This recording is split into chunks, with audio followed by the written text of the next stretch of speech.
अगला टॉपिक हम लोग मेंस्ट्रुएशन में देखेंगे कॉम्बिनेशन ऑफ सॉलिड्स, और इसको हम लोग फटाफट टोटल सरफेस एरिया की वैल्यू निकाल के देखेंगे।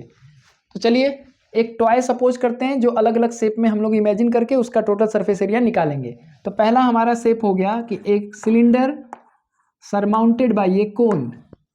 अगर इसका टोटल सरफेस एरिया निकालना है तो इसमें क्या आएगा, देखो एक बेस आएगा किसका, सिलेंडर का, ये किसका आएगा, CSA ऑफ सिलेंडर, और ये क्या आएगा, CSA ऑफ कोन। यानी इसमें 3 इंपॉर्टेंट एरिया होंगे। ये वैल्यू क्या होगी पाई आर स्क्वायर, ये वैल्यू क्या होगा 2 पाई आर एच, और ये वैल्यू क्या होगा पाई आर एल। ठीक है, दूसरा केस हम लोग ले लेते हैं। एक हेमीस्फीयर है जिसके ऊपर एक कोन है, तो यहाँ 2 ही सरफेस है, एक curve surface area of hemisphere जिसका वैल्यू होता है 2 पाई आर स्क्वायर, और दूसरा कर्व सरफेस एरिया ऑफ कोन, क्योंकि ये तो ढक जाएगा ना, तो ये हो जाएगा पाई आर एल। ठीक है, जैसे देखो ये है एक हेमीस्फीयर है और इसके ऊपर एक कोन लगा दिया, तो क्या है ये वाला जो पार्ट है वो तो दिखेगा नहीं ना, वो तो अंदर हो गया।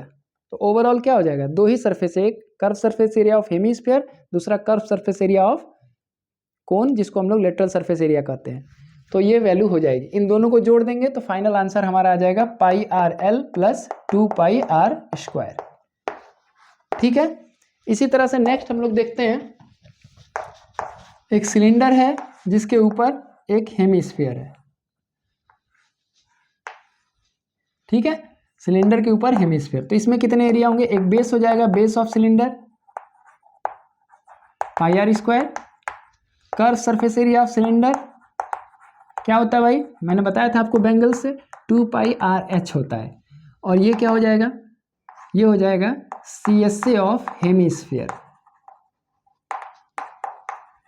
क्या होता है 2 पाई आर स्क्वायर। ऐसे केस में रेडियस का वैल्यू सेम रहता है। ठीक है, अच्छा इसके अलावा छोटे मोटे कॉन्सेप्ट जान लो, जैसे मान लो अगर मेरे पास स्फीयर है, मैं पूछूं कि इसका हाइट कितना होगा, इसका हाइट कितना होगा, ये जमीन पर रखा गया, इसका हाइट कितना होगा, तो यहाँ से यहाँ तक r है और यहाँ से लेके यहाँ तक भी क्या है r है, तो हाइट ऑफ स्फीयर जो होता है वो 2r होता है।